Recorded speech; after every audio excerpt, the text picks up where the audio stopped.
नमस्कार, विचार मंथन में आपका स्वागत है। लखीमपुर कांड की सियासत लगातार गरमा रही है। आज दूसरे दिन भी सड़क से लेकर के संसद तक एक ही आवाज उठी कि टैनी को बर्खास्त करो। कांग्रेस नेता ने स्थगन प्रस्ताव किया और कहा ये क्रिमिनल है, इनको हटाइए। और लोकसभा और राज्यसभा की कार्रवाई नहीं चल पाई, कल तक के लिए स्थगित कर दिया गया। संसद के बाहर भी हंगामा हुआ, प्रदर्शन हुआ, पुतले जलाए गए। विधानसभा के बाहर भी प्रदर्शन हुआ, विधानसभा भी इसकी गूंज हुई और भारी हंगामे के बीच अनुपूरक बजट पेश किया जा सका। ये हलचल बहुत तेजी के साथ बढ़ रही है। अब सवाल ये उठता है कि कौन सा ऐसा कारण है जिससे टैनी को बर्खास्त न करने का मन बना लिया गया है। ये भी एक बड़ी बात है। लेकिन आपको बता दें, इसी बीच एक बड़ी खबर, बहुत बड़ी खबर, जिसका इंतजार एक लंबे समय से हो रहा था, चाचा भतीजे के सुलह के संकेत मिले हैं। बड़े ठोस संकेत हैं। आज अखिलेश यादव शिवपाल के घर पहुंचे, 45 मिनट तक बातचीत हुई। सूत्र बता रहे हैं बड़े गर्मजोशी के साथ चाचा भतीजे मिले, गिले शकवे दूर किए गए और शिवपाल के परिवार ने भी अखिलेश का भरपूर स्वागत किया। माहौल बड़ा भावुक था। खबर तो ये तक है कि इसमें सबसे अहम भूमिका का निर्वाह किया है सपा के संरक्षक मुलायम सिंह यादव ने। मुलायम सिंह यादव पहले से शिवपाल के घर पर मौजूद थे, 2 घंटे पहले से मौजूद थे। बाद में एक दूसरे को शुभकामनाएं देने का आदान प्रदान भी हुआ है।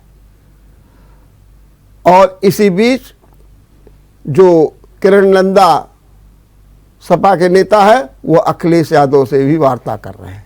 बताते ये है कि 25 से लेकर के 40 सीटों की बात चली है। लेकिन जिस तरीके की खबरें आ रही हैं उससे तो ये लगता है कि सीटों के बंटवारे में कोई विशेष बाधा नहीं आएगी। दोनों पक्ष अपने को पीछे करेंगे और आगे लड़ाई चलेगी। आज हम चर्चा करेंगे और इस चर्चा में भाग लेने के लिए हमारे साथ 3 मेहमान जुड़ गए हैं। हम आपको बता दें, हमारे साथ हैं भारतीय जनता पार्टी से रचित पाठक, मैं उनका बहुत बहुत स्वागत करता हूं।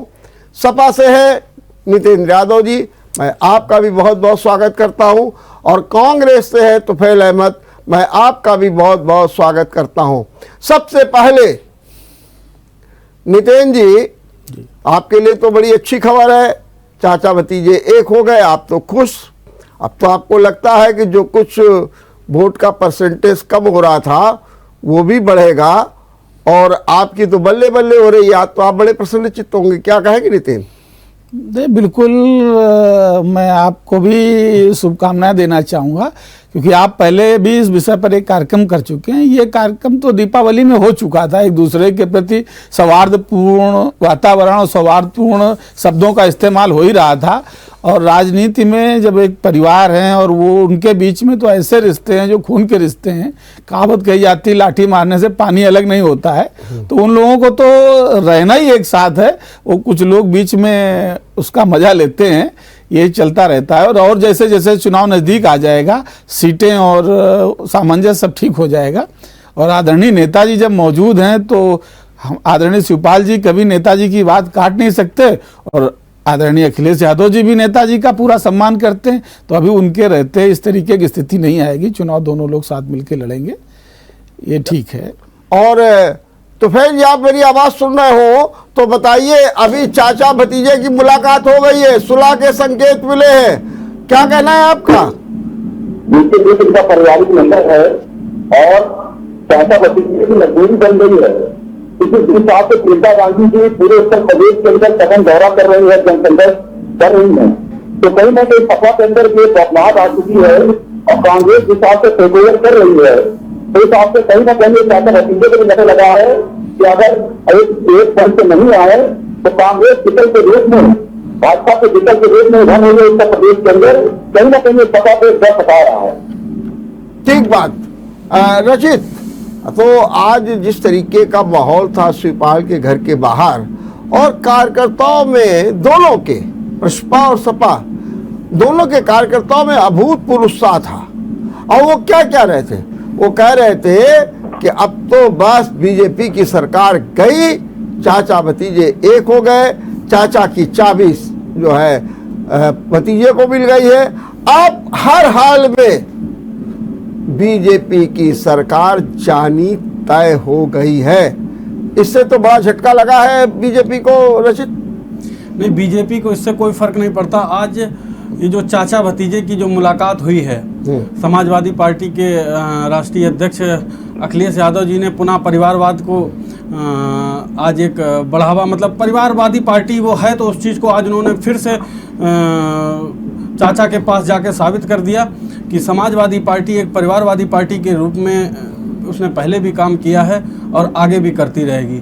अखिलेश जी का और जब चाचा जी का विवाद हुआ था तो अखिलेश जी कह रहे थे कि चाचा जो है अपराधियों को संरक्षण देते हैं और अपराधियों का पक्ष लेते हैं, इसलिए और मैं अपराध से अपराधी और आपराधिक प्रवृत्ति के लोगों को अपने पार्टी में किसी प्रकार की जगह नहीं देना चाहता हूं, इसलिए चाचा से अलग हो रहा हूं। तो क्या अखिलेश जी आज बताएंगे कि क्या आज अपराधी और अपराधी प्रवृत्ति के लोग उनको आज अच्छे लगने लगे हैं? क्या चाचा से मिलान, अगर चाचा से उनकी जो भेंट और जो वार्ता चल रही है तो निश्चित रूप से चाचा के साथ जुड़े अपराधी और आपराधिक प्रवृत्ति के लोगों से भी उनको प्यार होगा, उनसे भी उनका गठबंधन होगा और पुनः एक बार उत्तर प्रदेश की जनता को अपराध मुक्त और कब्जों वाली सरकार और भ्रष्टाचार वाली सरकार, गुंडा राज वाली सरकार देने का मन शायद अखिलेश जी ने पुनः बना लिया है।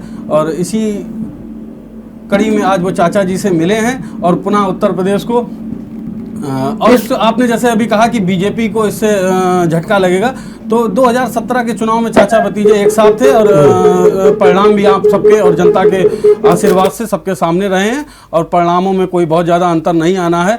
अखिलेश जी केवल अपनी पुनः पूर्व की जितनी सीटें थी उनको बचाने की कोशिश करें। सरकार जो है भारतीय जनता पार्टी की पुनः बनने जा रही है। इसी बीच जो है अखिलेश यादव ने एक ट्वीट भी कर दिया है और उन्होंने सीधे तौर पर कहा कि सपा बसपा में गठबंधन हो गया है। मैंने ये भी एक साफ संकेत दे दिए हैं और ये भी कहा है कि हम जिस तरीके से क्षेत्रीय दलों को लेकर के चल रहे थे वैसे ही हम चलते रहेंगे और अब हमारी जीत भी सुनिश्चित है। एक बात तो है नितेंद्र कि जिस तरीके से अभी रचित कह रहे थे कि चाचा भतीजों में विवाद का एक कारण ये भी था कि चाचा जो माफिया थे उनको संरक्षण देना चाहते थे, उनको टिकट देना चाहते थे और अखिलेश इसके बड़े खिलाफ थे। वो कह रहे थे नहीं, ये बिल्कुल हम कतई नहीं देंगे। और मालूम होना चाहिए आपको कि जब अतीक कानपुर टिकट लेकर के आ रहे थे मैंने चुनाव लड़ने के लिए तो उन्हें शिवपाल का ही आशीर्वाद था, लेकिन अखिलेश ने उसको एक किनारे कर दिया। क्या ऐसी जो ग्रंथियां हैं, जो ऐसी गांठें हैं, वो गांठें जो है कैसे आगे मामले को बढ़ाएंगी, कैसे सक्सेस करेंगी? नितिन जी, ये बड़ा सवाल है। और कैसे टिकटों का बंटवारा भी होगा जिसकी शंका भी रचित कह रहे थे। वर्मा जी, आप लोग आज देख रहे हैं कि पूरे प्रदेश में जिस तरीके से आदरणीय अखिलेश यादव जी जब निकलते हैं तो एक जनसैलाब उमड़ता है और अब माननीय अखिलेश यादव जी समाजवादी पार्टी के सर्वमान्य नेता स्थापित हो चुके हैं। अब पार्टी में उनकी नीति और उनकी रीत चलती है। पूर्व में क्या हुआ, कैसे पार्टी चली है, उसके पूर्व में क्या परिस्थितियां रहती थी, आज मौजूदा परिस्थिति में आदरणीय अखिलेश यादव जी और उनकी नीति, उनकी साफ सुथरी छवि और उनके साफ सुथरे कार्यक्रम के आधार पर समाजवादी पार्टी काम कर रही है।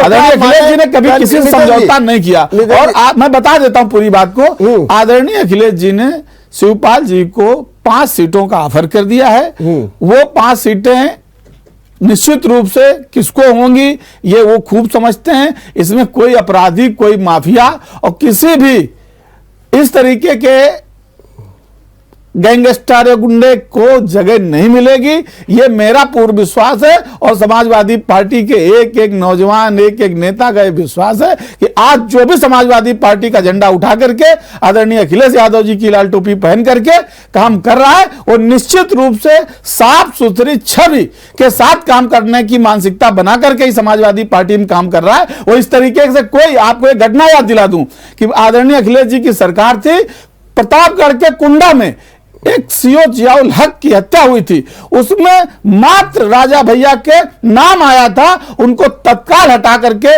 बाहर किया गया था कैबिनेट से जब तक जांच चली थी। आज भारतीय जनता पार्टी किसानों के हत्यारे और पत्रकारों को खुलेआम गाली देने वाले के साथ जिस तरीके से खड़ी है, इससे साफ पता चलता है कि आज अपराधी माफियाओं के साथ कौन खड़ा है। चलिए, मैं नितिन जरा एक सवाल और आपसे, वो क्या हम ये मान के चले कि अब चाचा को भी इस बात के लिए सरेंडर करना होगा कि साफ सुथरी छवि के ही लोगों को प्रत्याशी बनाना पड़ेगा, और अखिलेश इसे बर्दाश्त नहीं करेंगे? क्योंकि अखिलेश ने एक बात और कह दी, अभी कल ही कही, जो गुंडागर्दी करेगा उसके खिलाफ सख्त कार्रवाई होगी। नितिन जरा इसका जवाब और दे दीजिए। निश्चित रूप से चाचा ही नहीं, अब ये पार्टी चाचा भतीजे के बीच की पार्टी नहीं है, ये समाजवादी पार्टी के राष्ट्रीय अध्यक्ष आदरणीय अखिलेश यादव जी के नेतृत्व में साफ सुथरी, ईमानदार, कर्मठ सरकार है, उसका कर्मठ पार्टी है। इनके नेतृत्व में उनकी नीति, मैंने पहले कहा, उनकी नीति और रीति पर जो चलेगा वो समाजवादी पार्टी में रहेगा। और जो भी आ रहा है वो इस बात को मान करके आ रहा है कि हमें आदरणीय अखिलेश यादव जी को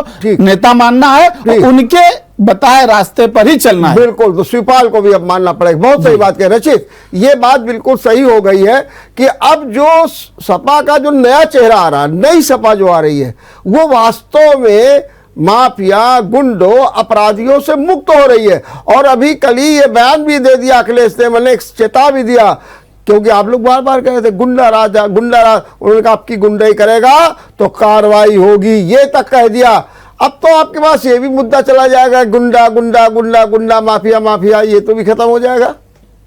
देखिए, अखिलेश जी के नेतृत्व में समाजवादी पार्टी पूर्व में भी 5 वर्ष सरकार चला चुकी है, जिसमें तमाम भ्रष्टाचार के आरोप समाजवादी पार्टी पर अखिलेश जी की सरकार में लगे, जो कि अखिलेश जी की जानकारी में रहे हैं। चाहे वो भर्ती घोटाला रहा हो, चाहे वो यमुना एक्सप्रेसवे, पूर्वांचल एक्सप्रेसवे घोटाला रहा हो, यमुना एक्सप्रेसवे, चाहे फिर वो खनन घोटाला रहा हो, सारे घोटाले अखिलेश जी की सरपरस्ती में हुए। और 5 साल गुंडों और माफियाओं को संरक्षण देने का काम अखिलेश जी की सरकार में ही किया गया। और मैं आपको बताना चाहता हूं कि अभी माननीय नितिन जी ने बताया कि कुंडा कांड में तो अखिलेश जी की सरकार में सरेआम एक सीओ की रोड पर हत्या हो जाती है।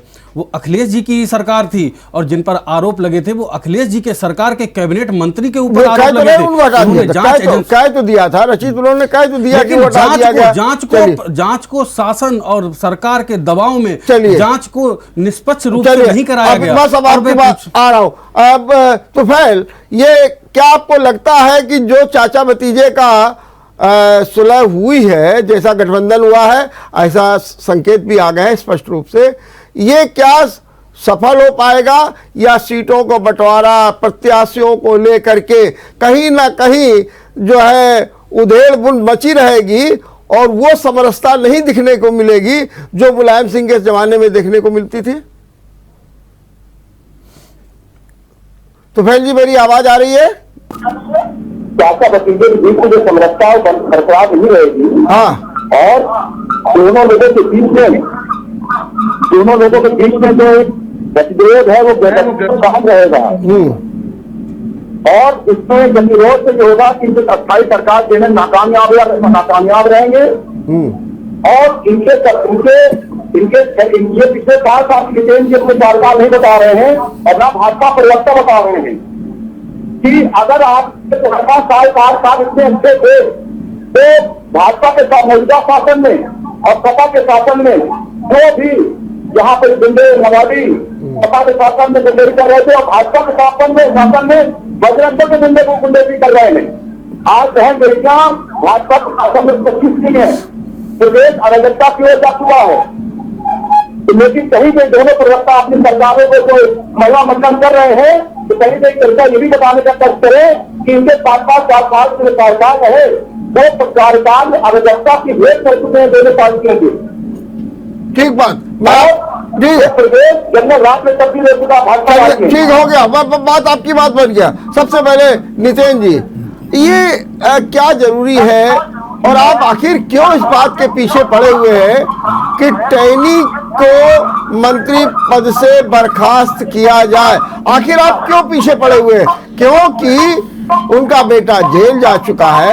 हमारे यहाँ कहा गया है कि जब बेटा बालिग हो जाता है तो उसके कृत्य की कोई भी जिम्मेदारी पिता की नहीं होती है, वो जेल में है, एसआईटी काम कर रही है। ऐसी स्थिति में आप टैनी के पीछे क्यों पड़े हुए, मैं ये जानना चाहता हूँ। समाजवादी पार्टी टैनी के पीछे बिल्कुल नहीं पड़ी हुई है, और जैसा कि आप कह रहे हैं कि पिता और पुत्र दोनों के कृत्य यहाँ पर अलग अलग हो चुके हैं। पुत्र ने जो कृत्य किया है उस पर वो जेल गए और उस पर एसआईटी ने बाकायदा जांच की, उनके ऊपर गंभीर धाराएं बढ़ाई गई हैं। अगर इस पर लोकतंत्र में कोई पत्रकार, वो एक देश के गृह राज्य मंत्री हैं, और कोई पत्रकार उनसे इस विषय पर सवाल करता है तो उसके ऊपर सरेआम अभद्र भाषा का व्यवहार करना, उनको गालियां देना, फोन छीन लेना, धक्का मारना आपके सामने दिखाई पड़ रहा है। इस तरीके का जो अनैतिक कृत्य है, हम इस बात पर पा रहे हैं कि किसी देश के गृह मंत्री को इस तरीके का व्यवहार क्या शोभा देता है? इनके इस कृत्य के लिए इनसे इस्तीफा मांगा जा रहा है। पुत्र ने जो किया है उसको तो ऑलरेडी वो जेल गया है, उसको जो न्याय व्यवस्था जो उसको सजा देगी वो तो मिलेगी। ये जो आज वर्तमान समय में आप सामने जो आपके टीवी में क्लिप चल रही है दिखाई पड़ रहा है कि जिस तरीके से देश के गृह राज्य मंत्री लोकतंत्र के चौथे खंभे पर इस तरीके से हमला कर रहे हैं। जी, आप जो है जो टैनी की बर्खास्तगी की मांग बहुत पहले से कर रहे हैं। ये जो घटनाक्रम है, ये सुन लीजिए, आप जो कह रहे हैं ना कि कल के घटनाक्रम पर हम मांग रहे हैं, अरे कल का घटनाक्रम तो कल दोपहर को हुआ है। आपने सवेरे विधानसभा में हंगामा किया, लोकसभा सब में, और उसके बाद आज भी किया है। जिस घटना की आप बात कर रहे हैं वो घटना कल दोपहर की है उससे, और अब आप कह रहे हैं उस कारण में मांग रहा हूं, तो ये आप पत्रकारों के कारण मांग रहे हैं या फिर जो एसआईटी ने अपनी रिपोर्ट दी है उसके लिए मांग रहे, किसके लिए मांग रहे, कुछ समझ में नहीं आ रहा आपकी बात को। ये दोनों घटनाएं एक साथ आप उसको मिला करके देखिए। एक घटना होती है लखीमपुर के अंदर जहां पर किसानों के, निर्दोष किसानों के ऊपर खुलेआम जीप चढ़ाई जाती है, पूरे देश ने, दुनिया ने देखा, उस पर जांच हो रही है, एसआईटी ने बाकायदा गंभीर आरोप लगाए हैं, और चूंकि उनके पिता हैं और पिता गृह राज्य मंत्री हैं इसलिए जांच निष्पक्ष नहीं हो सकती। जैसा अभी रचित कह रहे थे कि उनकी सरकार थी तो जिया उलग में कांड में जांच नहीं हो पाई, मैं वही बात को आज रिपीट कर रहा हूं कि आज मौजूदा गृह राज्य मंत्री जब होगा, सीट पर बैठा होगा, उसके पुत्र के साथ कैसे निष्पक्ष जांच हो जाएगी, ये विषय एक। ये दूसरा विषय उसके साथ जुड़ जाता है। ये चूंकि गुंडागर्दी की जो बात कर रहे हैं, अपराधियों की बात कर रहे हैं, जो व्यक्ति खुलेआम कहता हो कि आप मेरा इतिहास उठाकर देख लो, मैं विधायक बनने से पहले, सांसद बनने से पहले, मंत्री बनने से पहले क्या था, खुलेआम कहता कि मैं गुंडा था, मेरे ऊपर 302 के मुकदमे, हत्या का मुकदमा आज भी पेंडिंग है, आज भी उस पर न्यायालय में फैसला नहीं आया है, आज भी वो न्यायालय में विचाराधीन है।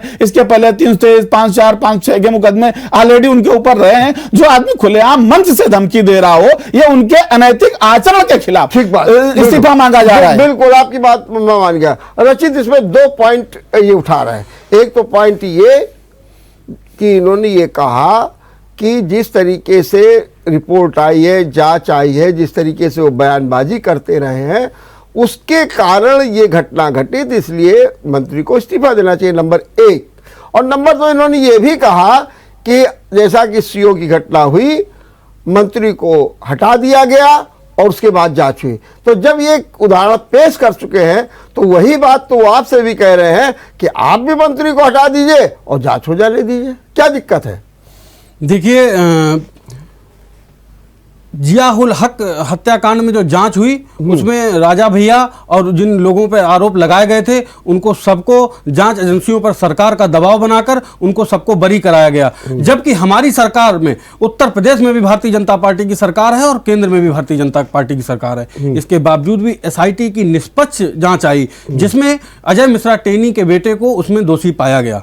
तो उसको और उसको इससे पहले भी सरकार ने भी उसके ऊपर कार्रवाई कर उसको तुरंत जेल में भेजने का काम किया। मेरा पहला विषय ये हो गया। दूसरा विषय आता है पत्रकारों पर जो अभद्र टिप्पणी की उसके उसमें इस्तीफे का। तो मैं माननीय नितिन जी को बताना चाहता हूं कि आप मुरादाबाद की घटना भूल गए। मुरादाबाद में पत्रकारों के ऊपर अखिलेश जी के सामने पत्रकारों के ऊपर सपा के कार्यकर्ताओं के द्वारा हमला किया गया, उनको मारा गया और अखिलेश जी के द्वारा कहा गया इनको मारिए। तो अखिलेश जी के सामने तो क्या मैं नितिन जी से पूछना चाहता हूं कि राष्ट्रीय अध्यक्ष समाजवादी पार्टी के अखिलेश यादव जी पार्टी से इस्तीफा देंगे क्या उनको चुनाव में आने का अधिकार है क्या? उन्होंने पत्रकारों को और माननीय मोदी जी और भारतीय जनता पार्टी के द्वारा हमेशा लोकतंत्र के चौथे स्तंभ का सम्मान किया गया है, उनके गौरव को बढ़ाए जाने का काम किया गया है। मैं नितिन जी को याद दिलाना चाहता हूं कि अजय मिश्रा टेनी जी ने जब से पत्रकार के ऊपर अभद्र टिप्पणी की, हमारी पार्टी के द्वारा उनको तुरंत केंद्रीय मुख्यालय पर उनको तलब किया गया। और निश्चित रूप से हमारी भारतीय जनता पार्टी एक संस्कारित पार्टी है।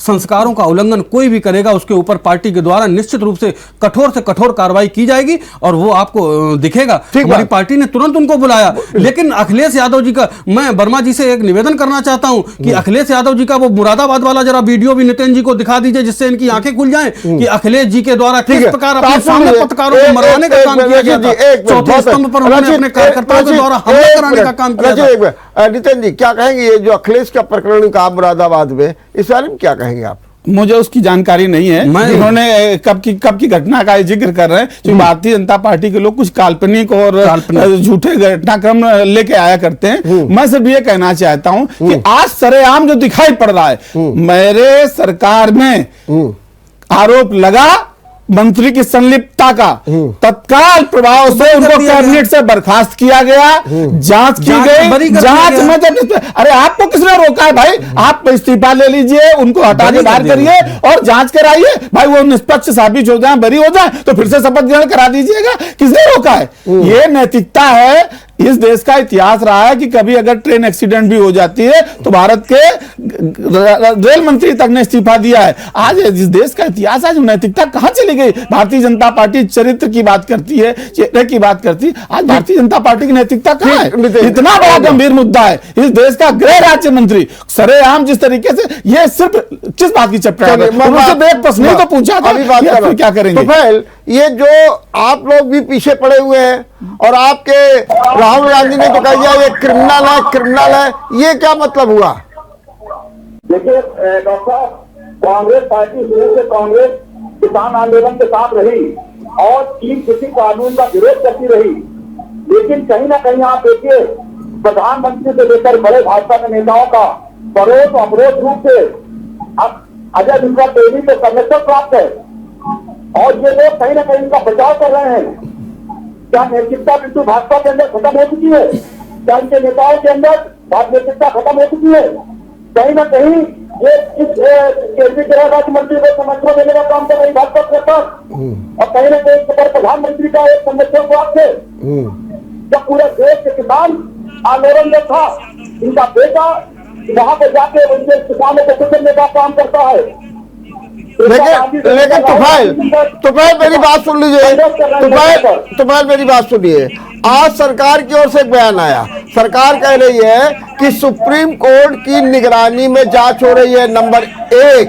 नंबर 2, उनका ये भी कहना है बेटा बालिग है तो बेटा के कृत्य का पिता को क्यों दिया जाए। ये 2 पॉइंट्स बताए जा रहे हैं। तो इस आधार पर जी कहीं ना कहीं वो अपने पिता के पद का फायदा उठा रहा है बेटा, और उसी के संरक्षण में दूसरे किसानों पर जो है जांच कराई और शुरुआत में केंद्रीय गृह राज्य मंत्री ने उसको अपने बेटे को बचाने का भरसक प्रयास किया, भाजपा के नेताओं ने प्रयास किया और कहीं ना कहीं नैतिकता अगर नहीं बची है, क्योंकि केंद्रीय गृह राज्य मंत्री का जो आपराधिक इतिहास रहा है वो भी बहुत बड़ा सांसद बनने से पहले रहा है तो ऐसे व्यक्ति को बर्खास्त करके उसको भी जेल भेजने का काम करना चाहिए। चलिए ठीक, मैं मान गया, पार्टी की मांग है। बहुत अच्छी बात आपने कही तुफैल जी, मैं बात मान गया। नितिन जी, आखिर आपको क्या लगता है, कौन सा ऐसा कारण लग रहा है कि जो टहनी को बर्खास्त नहीं किया जा रहा है? आप इसके पीछे क्या राज मानते हैं? निश्चित रूप से देखिए, पूरी दरअसल में इस बात को मान लिया जाए जी। कि भारतीय जनता पार्टी आज की डेट पर अपराधियों को संरक्षण देने वाली भारत की नंबर 1 पार्टी बन गई। जैसा कि उत्तर प्रदेश में तमाम विज्ञापन आते हैं, देश के विज्ञापन आते हैं, उत्तर प्रदेश नंबर 1 इसमें, उत्तर प्रदेश नंबर 1 उसमें, तो इसको सबसे पहले एक बन चला देना चाहिए कि अपराधियों और गुंडों को संरक्षण देने वाली number 1 party Bharatiya Janata party हो चुकी है। आज प्रदेश का और देश का जो भी अपराधी, बड़े से बड़ा अपराधी हो, वो भारतीय जनता पार्टी का झंडा लगा करके आराम से खुलेआम गुंडई कर रहा है, अपहरण कर रहा है, उठाई कर रहा है, वसूली कर रहा है। सिर्फ इनके पास जुमले बचे हैं, आज तक इनका कोई भी योजना इनकी पास नहीं हुई। नोटबंदी, जीएसटी से लेकर 2 करोड़ रोजगार, काला धन, बेरोजगारी, जो जो कह के आए, स्मार्ट सिटी, स्वच्छ भारत अभियान, कोई भी योजना आज तक पास नहीं हुई। सबकी सारी योजनाएं फेल हो चुकी हैं। ये सिर्फ मुद्दों से ध्यान भटकाने के लिए, कभी हिंदुत्व, कभी अयोध्या, कभी काशी, कभी मथुरा, इस तरफ जनता का ध्यान भटकाना चाहते हैं। आज उत्तर प्रदेश की 15 करोड़ जनता को 5 किलो राशन के लिए लाइन पे लगाने के लिए मजबूर कर दिया है। ये आत्मनिर्भर भारत की बात करते हैं। इसलिए अब मैं इनसे सिर्फ इतना ही कहना चाहूंगा कि ये गुंडागर्दी की और ये साधुगिरी की बातें करना भारतीय जनता पार्टी के लोग बंद करें, क्योंकि ये पूरी तरीके से अपने को साधु और संत कहते हैं, जबकि साधु और संत के बेस में सिर्फ पाखंड फैलाने का काम भारतीय जनता पार्टी कर रही है। ठीक, मैं आप इसका जवाब लूंगा, लेकिन एक छोटे से ब्रेक के बाद। टहनी के बर्खास्त की क्यों नहीं, जबकि आरोप स्पष्ट है? सच बात तो यह है कि जिस एफआईआर को लेकर के जो एसआईटी ने धाराएं बदली हैं, उस एफआईआर में भी टहनी का नाम है 120 बने षड्यंत्र में। और बात वहीं से उठती है जब उन्होंने एक सभा में किसानों को ललकारा था, 2 मिनट में ठीक करने का वादा किया था, और ये भी अपना पुराना इतिहास भी बता दिया था, और ये भी कहा था ये तो आंदोलन ऐसे ही निपटा देंगे। वहीं से ही आक्रोश भड़का और ये स्थितियां बनी हैं। दूसरी बात यह है कि रचित इन सब परिस्थितियों के बावजूद लगातार दबाव बन रहा है। ऐसी बीजेपी की इस समय कौन सी कमजोरी है जिसके कारण वो टहनी को नहीं हटा रही? अरे भाई, जब आप 3 किसानों के कानून वापस ले सकते हैं, पूरे देश से माफी मांग सकते हैं, अब आप किसानों से आपने समझौता भी कर लिया और सब किसान जो है गदगद होकर के अपने घरों में भी चला गया। अब ये जो उसी किसान आंदोलन की ही देन है जो इस तरीके का बवंडर हो रहा है, क्या कारण, वो कौन सी कमजोरी है, वो कौन सी व्यवस्था है जिसके कारण टहनी को नहीं हटाया जा रहा है? बताइए। पूरी घटना की जो एसआईटी जांच हुई उसमें अजय मिश्रा टेनी जी को निर्दोष पाया गया और उनके बेटे को उसमें दोषी पाया गया। ऐसा तो कहीं कुछ नहीं आया। नहीं, उसमें टेनी सिर्फ उसमें अजय मिश्रा जी के बेटे आशीष मिश्रा जी को दोषी पाया गया और उन पे हमारी सरकार ने और प्रशासन के द्वारा त्वरित कार्रवाई करके उनको जेल में भी डालने का काम तुरंत किया गया था। अजय मिश्रा टेनी जी ने जो ये पत्रकारों के ऊपर अभद्र टिप्पणी की है, ये इसका संज्ञान जैसे ही मेरे संगठन और केंद्रीय नेतृत्व को आया, उन्होंने तुरंत उनको तलब किया। और निश्चित रूप से, क्योंकि हम लोग एक संस्कारित दल के लोग हैं, संस्कार का उल्लंघन कोई भी करेगा तो उसके ऊपर निश्चित रूप से हमेशा कार्रवाई की है और हम लोग निश्चित रूप से करेंगे। और उनका जो है, उनको दिल्ली में बुलाया गया है, निश्चित रूप पर उनके ऊपर अनुशासनहीनता की कार्रवाई होगी। और मैं अभी जैसे नितिन जी ने कहा था कि ये लोग जो है काल्पनिक बातें करते हैं, तो मेरे पास वो वीडियो है, यूट्यूब पे भी पड़ा है, अगर आप देखना चाहेंगे तो देख सकते हैं कि अखिलेश यादव ने किस प्रकार से मुरादाबाद में इनके संस्कार पर चर्चा कर लेते हैं, इनके संस्कार पर चर्चा कर लेते हैं। आपका समय तो आप बता दीजिएगा, यहाँ तो जवाब देना पड़ेगा। संस्कार पर चर्चा करेंगे, देखिए संस्कार पर चर्चा चर्चा आपने करेंगे। अपने सामने मुरादाबाद प्रेस कॉन्फ्रेंस संस्कार पे बात कर रहे हैं। खड़े होकर मरवाने का अब वो काम हो किया। गया। क्या अखिलेश संस्कार जी पे- ने संस्कार पे क्या चर्चा कर लेते हैं। अखिलेश जी ने माफी मांगी थी क्या? एक रचित, अखिलेश जी ने माफी मांगी थी एक क्या? मिनट, अगर आप हमने रचित- किसानों के रचित, कानून अरे को रचित मेरी बात सुनिए, आप इस मुद्दे को उठा चुके हैं और नितिन जी ने साफ कह भी दिया कि भाई मेरी जानकारी में नहीं है। तो जब कोई व्यक्ति नहीं बता रहा तो उसको बार बार करने से कोई फायदा नहीं। लेकिन मेरा सवाल अब आप ही से है रचित, मैं ये कह रहा हूं कि इसलिए जो है टैनी को नहीं हटाया जा रहा है क्योंकि 2022 का चुनाव है, ब्राह्मण फैक्टर है, टैनी तराई क्षेत्र से आते हैं, वहाँ के एक प्रभावशाली ब्राह्मण नेता है और ये आला कमान को मालूम है कि ये लाख गड़बड़ियाँ कर रहे हों, लेकिन हम इनको हटाएंगे तो ब्राह्मणों में गलत मैसेज जाएगा। वैसे ही आरोप लग रहे हैं कि इस सरकार में ठाकुरों को महत्व दिया जा रहा है। तो ऐसी स्थिति में और टैनी को मंत्रिमंडल में इसीलिए लिया गया था क्योंकि वो ब्राह्मण थे और ब्राह्मण फैक्टर को ठीक करना था। तो ये जो ब्राह्मण फैक्टर है ये सबसे बड़ा कारण रचित है। इस कारण टैनी को नहीं हटाया जा रहा। आप बताइए इस बारे में आपका क्या कहना है? कोई भी भारतीय जनता पार्टी में इस प्रकार का कोई भी फैक्टर नहीं है। ये समाजवादी पार्टी, कांग्रेस पार्टी और अन्य दलों द्वारा ये षड्यंत्र के तहत इन फैक्टरों को कहा जा रहा है। भारतीय जनता पार्टी में केवल एक फैक्टर है, राष्ट्रवाद का फैक्टर है, जनता की सेवा का फैक्टर है, जनता के प्रदेश का, देश के विकास का फैक्टर है केवल। और ये जातिवाद का फैक्टर भारतीय जनता पार्टी में नहीं है। जब मेरे मंत्रिमंडल का विस्तार हुआ था तो उसमें एक ब्राह्मण थे और 4 दलित को मंत्रिमंडल में स्थान दिया गया था। ऐसा नहीं है, हमारे यहाँ कोई जाति फैक्टर नहीं है। अभी मैं आपको बता दूं, आपने अभी कह दिया कि जब मंत्रिमंडल जो मैं तो वही कह रहा था कि ब्राह्मण होने के कारण, ब्राह्मण फैक्टर कारण टैनी को लिया गया था, और वही तो आप भी कह रहे हैं कि मेरे यहाँ दलित को लिया गया, सभी का सम्मान है। मतलब कोई जातिवाद, परिवारवाद, ये सबकी राजनीति Samajwadi party, Bahujan Samaj party, Congress party के द्वारा इस टाइप की राजनीति की जाती है। भारतीय जनता पार्टी में इस प्रकार की राजनीति ये जातिवाद नहीं है जो आप बोल रहे हैं, तो फिर क्या है इसको? भारतीय जनता पार्टी में जातिवाद, परिवारवाद का कोई स्थान नहीं है। चलिए ये तुफैल जरा मुझे ये बताएंगे कि टैनी को न हटाने के पीछे कहा जा रहा है कि ब्राह्मण फैक्टर है, और इन दिनों कांग्रेस भी ब्राह्मण फैक्टर को खूब अच्छी तरीके से रिझाने में लगी हुई है। क्या कहेंगे आप?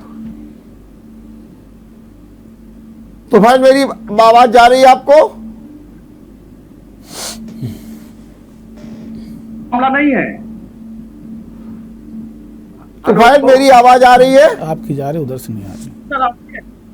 चलिए मैं भी संपर्क होगा तो मैं बात करूंगा। नितिन, जैसा मैं अभी बात कर रहा था कि ये ब्राह्मण फैक्टर एक ऐसा है जिसके कारण टैनी को नहीं हटाया जा रहा है। क्या कहेंगे इस बारे में आप? निश्चित रूप से आपका मूल्यांकन बिल्कुल सही है कि भारतीय जनता पार्टी में उत्तर प्रदेश में जब से योगी आदित्यनाथ जी के नेतृत्व में सरकार बनी तब से लगातार कई ऐसी घटनाएं हुई हैं जिससे प्रदेश में ये साफ मैसेज गया है कि ये सरकार खास तौर पर, हालांकि इसने तो पूरे समाज के हर तबके को नुकसान पहुंचाया है सिवाय तथा कथित एक उनका अपना समाज, लेकिन ब्राह्मण ज्यादा इसमें प्रताड़ित हुआ है। और इसका पूरा चाहे पश्चिम हो, मध्य का क्षेत्र हो, कानपुर का हो और लेके पूर्वांचल तक लगातार इस तरीके के संदेश आए, और उसका आज नतीजा है कि पूरे प्रदेश के जितने बड़े ब्राह्मण नेता हैं वो आज भारतीय जनता पार्टी से मुंह मोड़ करके दूसरे दलों में जा रहे हो। खास तौर पर जो समाजवादी पार्टी आज प्रमुख चेहरा बन गई है। अभी आपने 2 दिन पहले देखा, बड़े नेताओं के बाद नाम बता अभी मैं बता रहा हूँ उन्हीं के नाम बताने जा रहा हूँ। आपको तो आयातित करना पड़ा, कांग्रेस से जितिन प्रसाद को आप लेके गए, आप ये बात करिए, आप लेके गए हो, आप लेके गए हो। अभी चिल्लू से लेके पूर्वांचल से विनय तिवारी जी, अब आप सुन लीजिए, मैं नाम ही बता रहा हूँ, विनय तिवारी जी, कौशल तिवारी जी, पांडे जी, विधानसभा के पूर्व स्पीकर, अभी नाम आप लिखते जाओ, अभी कौशल जी, ये तो दिनेश आपकी पार्टी में तिवारी गए। जी, अरे नितिन जी, ये तो आपकी पार्टी में ये गए। समाजवादी पार्टी में आए। हाँ, मैं नहीं, पूर्वांचल ये दो पहले ब्राह्मण से नेता आपकी पार्टी जो में। भारतीय ये सब जनता लोग पार्टी पहले से से आपके कहीं पार्टी नहीं, में अरे थे। अभी 2 दिन पहले आप 4 दिन कौन सा पहले ऐसा ब्राह्मण नेता आप बता दीजिए जो भारतीय जनता पार्टी को छोड़कर समाजवादी पार्टी में गया हो? एक ब्राह्मण नेता का आप नाम बताइए। परसों की आप प्रेस कॉन्फ्रेंस उठा करके देख एक लीजिए। आप अभी नाम भारतीय बताइए। जनता पार्टी के आप बड़े नाम नेता, अभी भारतीय जनता पार्टी के बड़े नेता, मुझे उनका नाम नहीं याद आप नाम है, अभी बताइए। 1 मिनट में मैं बता दूंगा उनका नाम भी। जब हरिशंकर तिवारी जी का परिवार, उनके पुत्र, उनके भांजे जो विधानसभा के स्पीकर रहे, उनके बेटे जो सांसद रहे, उनके बेटे जो मौजूदा विधायक हैं, उनके साथ सैकड़ों की तादाद पर बड़े नेता, कुछ ब्लॉक प्रमुख, कुछ जिला पंचायत के सदस्य, कुछ विधायक जो आए हैं भारतीय जनता पार्टी से भी कुछ लोग छोड़ करके आए। इतना बड़ा पूर्वांचल का ब्राह्मणों का चेहरा इधर आ गया। लेकिन अभी आपसे सिर्फ एक प्रश्न किया जा रहा है, उसका जवाब नहीं दे पा रहे हो। संस्कारों की बात करते हैं, ये इतने संस्कारी कि कुलदीप सेंगर पर आज तक कार्रवाई नहीं कर पाए। ये इतने संस्कारी हैं, पार्टी ने क्या कार्रवाई की? वो तो कानून का विषय है कि उन्होंने अपराध किया है। एक मिनट पहले जवाब सुन लीजिए, एक मिनट जवाब सुन लीजिए। उनके ऊपर कार्रवाई चिन्मयानंद पर आरोप लगे, खुलेआम सबने देखा। उनके ऊपर आज तक पार्टी ने क्या कार्रवाई की? साक्षी महाराज पर पार्टी ने क्या कार्रवाई की? जितने आपके ऊपर चरित्र से लेकर के अपराधियों के रिकॉर्ड बने, भारतीय जनता पार्टी ने सबको वॉशिंग मशीन में धो धो करके सम्मानित करने का काम कर रहे। चार बंगाल से घोटालों का सिलसिला शुरू करो और पूरे देश, हम तो उत्तर प्रदेश की बात कर रहे हैं, आज कानपुर की धरती में बैठ के बात कर रहे हैं। मैं सिर्फ ये इतना ही कहना चाहता हूं कि आप संस्कारों की बातें, धर्म की बातें करना छोड़ दे। भारतीय जनता पार्टी आज पूरी तरीके पाखंड में आकंठ डूबी है, जुमलों की पार्टी हो चुकी है, पूरी तरीके से अर्थव्यवस्था खराब कर दी है, गरीबी अपने चरम पर है, महंगाई डबल हो गई है कि लोगों की आमदनी आधी हुई है। इस तरीके से पूरे प्रदेश में आज जंगल राज कायम है और अब वो वक्त आ गया है कि 2 माह बचे हुए हैं, टाटा बाय बाय की तैयारी करिए। चलिए, हो गया। आप क्या रचित क्या कह रहे हैं? बोलिए बोलिए, जल्दी बोलिए। देखिए, नितिन जी के द्वारा टोटल, हाँ, मैंने इनसे 5 नामों को नाम पूछे कि आप 5 नाम बता दीजिए। मैंने बताया तो आपने नहीं बता पाए। आपके दल के लोग थे, समाजवादी पार्टी का नाम बता रहे हैं, समाजवादी पार्टी के ये लोग टोटल हवा हवाई बात करते हैं। आज इन लोगों का जो है पूरे प्रदेश के अपराधियों का, पूरे प्रदेश के जवाब दीजिए, पूरे माफियाओं का जी का गठबंधन पुनः हो गया है। और मैं आपको बताना चाहता हूं, इनकी कोई समस्या नहीं है। इनकी समस्या अगर केवल है तो काशी कॉरिडोर है। इनकी अगर कोई समस्या है, काशी कॉरिडोर अखिलेश जी से मंदिर है, राम मंदिर आपकी समस्या है। समस्या है तो राम मंदिर आपका क्या है? राम मंदिर में आपका क्या है? इनकी समस्या है। सुप्रीम कोर्ट का फैसला था, ये सुप्रीम कोर्ट का फैसला है। सुप्रीम कोर्ट के फैसले पर आज मंदिर का निर्माण हो रहा है। इसमें भारतीय जनता पार्टी का क्या है? काशी कॉरिडोर आदरणीय अखिलेश यादव जी का ड्रीम प्रोजेक्ट था, उनकी सरकार में दिया गया था, फंड लेकर भी समाजवादी सरकार में हो चुका था। आप तो समाजवादी पार्टी के मुद्दों को लेकर आगे घूम रहे के हो। विरोध में मुद्दा नहीं है, मुद्दा नहीं है, कोई मुद्दा नहीं है। भीन पार्टी हो गई है। धर्म का भारतीय जनता पार्टी की जननीतियों के कारण, इनकी विकास की नीतियों के कारण, जनता के शमशान में शामिल होने के कारण सारी पार्टियां धराशायी होती हैं। मुझे बोलने नहीं दीजिए, डिबेट का क्या मतलब है? मैं आपके बीच में नहीं बोल, मैं आपके बीच में मुझे बोलने, माननीय देखिए, ये लोग मुद्दा विहीन हो चुके हैं। भारतीय जनता पार्टी जिस एजेंडा को लेकर काशी कॉरिडोर समाजवादी पार्टी समस्या काशी कॉरिडोर है, रचित समस्या इनकी समस्या राम मंदिर है। अभी अब तो ये काशी, अब ये लोग कह रहे हैं राम मंदिर हो गया, काशी विश्वनाथ हो गया, अब ये लोग मथुरा की बात क्यों नहीं करेंगे? हम मथुरा की बात हम नहीं करेंगे और कौन मथुरा की बात भी हम करेंगे। विश्वनाथ जी का भी काम, नितिन जी, मैं आखिरी कमेंट, तुफैल जी आप क्या कहेंगे? आपको आवाज मिल रही है मेरी?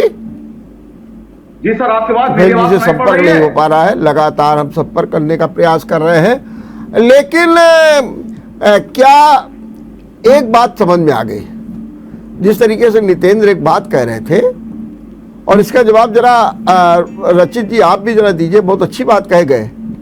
अब साफ सुथरे, माने अब लगता है कि राजनीति में अपराधीकरण का धीरे धीरे सफाया होगा। और जो अभियान अखिलेश ने चलाया है और जिसका आप दावा कर रहे हैं नितेंद्र कि कुछ नहीं होगा, सब साफ सुथरी, और अखिलेश ने अपने पिछले चुनाव में ये दिखा भी दिया है।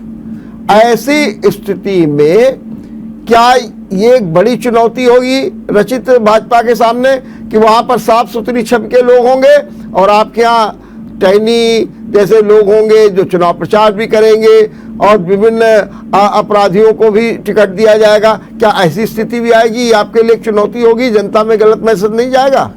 देखिए, मेरे यहाँ किसी अपराधी को किसी प्रकार का ना कोई टिकट, ना किसी अपराधी का भारतीय जनता पार्टी कभी समर्थन करती है ना साथ देती है। अब जैसे आज चाचा और भतीजे का मिलान हुआ, ये सब एक षड्यंत्र के तहत मुझे लगता है, और पूरे प्रदेश की जनता इस चीज़ को जान गई है कि चाचा भतीजे ने कहा कि मैं संगठन संभालता हूं, आप अपराधियों को संभालिए। क्या चाचा अभी कुछ महीने पहले मुख्तार अंसारी जी से जेल में मिलने गए थे? क्या चाचा माफी मांगेंगे प्रदेश की जनता से, या बताने जाएंगे कि अखिलेश जी का कौन सा मैसेज वो मुख्तार अंसारी जी को देने गए थे जेल में? क्या चाचा इसके लिए माफी मांगेंगे? 3 कानून मोदी जी के द्वारा देश में लाए गए किसानों के ऊपर, उन कानूनों को हमारी सरकार, हमारा संगठन समझाने में कुछ किसानों को नाकाम रहा। हमने उन कानूनों को वापस लिया और देश की जनता से माफी मांगी। इस समय नहीं, अब हमने उन किसानों से माफी मांगी। मैं पूछना चाहता हूं कि क्या इमरजेंसी के दौरान जो लोगों के ऊपर प्रताड़ना हुई उसकी किसी भी दल ने माफी मांगी? क्या 84 के दंगों में सड़कों पर हमारे मंदिर में अब ये पॉइंट रुकिए, इस विषय में माफीनामा वगैरह सब हो चुका है, उसको आप छोड़ दीजिए। मेरा सवाल सीधा सीधा ये है, जो मैंने एक शब्द कहा कि साफ सुथरी छवि सामने आएगी जैसा नितेंद्र ने दावा किया। नितेंद्र, ये बात तो समझ में आ रही कि जैसे मुख्तार से मिलने गए या कुछ और लोग चाचा के साथ में आ जाते हैं, क्या अब चाचा को अपने पर अंकुश लगाना पड़ेगा या चाचा को भतीजे से कहीं ना कहीं ऐसा गठजोड़ करना पड़ेगा? और ये शर्त होगी कि भाई देखिए, अब माफियाओं का राज नहीं चलेगा, गुंडों का राज नहीं चलेगा, और इस शर्त को चाचा को मानना पड़ेगा। निश्चित रूप से चाचा ही नहीं, मैंने पहले भी कहा कि जो भी समाजवादी पार्टी में रहेगा, जो समाजवादी पार्टी के झंडे के तले काम करेगा, उसको निश्चित रूप से अनुशासित रहना पड़ेगा, ईमानदार स्वच्छ छवि बना के रखनी पड़ेगी, आदरणीय अखिलेश यादव जी की नीतियों और रीतियों के अनुसार चलना पड़ेगा। क्या निजी जीवन में कोई क्या इस तरीके का मैसेज अभी हाल में अखिलेश ने आप लोगों को दिया है? क्या आप लोगों से ये कहा कि अपराधियों से दूरी बना चलिए?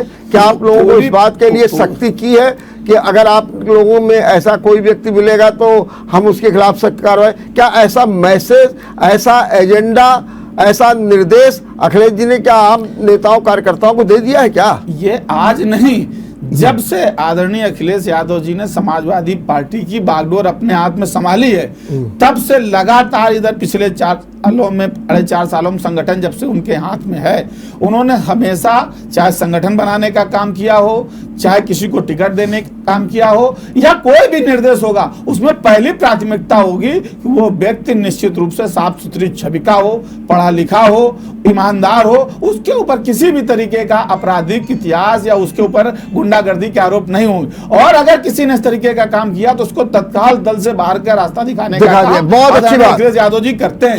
और जो भी रहेगा, किसी चाहे गठबंधन का साथी क्यों ना हो, अभी भी पूर्व में किसी ने अनुशासनहीनता करने की आपस में कोशिश की, दोनों को इस तरीके का उन्होंने सबक देने का भी काम किया। जो समाजवादी पार्टी के साथ रहेगा, चाहे वो गठबंधन का साथी क्यों ना हो, उसको अनुशासन में रह करके, मर्यादा में रह के, संसदीय परंपराओं के अनुसार काम करना होगा। किसी तरीके की रशीद जी, बस आखिरी कमेंट, आप क्या कहेंगे? क्या इस तरीके का आदर्श स्वरूप जब सपा लाएगी तो जनता में तो एक अच्छा मैसेज जाएगा?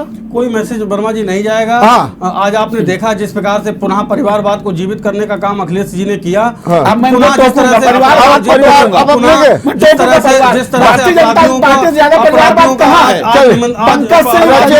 कल्याण सिंह के बेटे पूरे पार्टी के अंदर परिवार के माफियाओं को उन्होंने किया, इनको रट लगा लिया।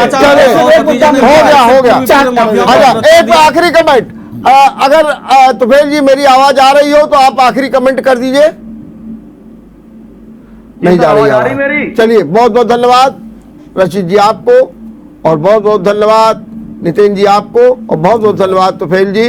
निश्चित रूप से आज की जो यह विचार मंथन हुआ उसमें एक दिशा तो अब आ रही है, हुए ना कि साफ सुथरी छवि के लोगों को ही अब राजनीति में, सपा में स्थान मिलेगा। और यदि ऐसा हो जाता है तो निश्चित मानिए यह राजनीति के लिए एक अच्छा संदेश होगा। देखते रहिए विचार मंथन। नमस्कार।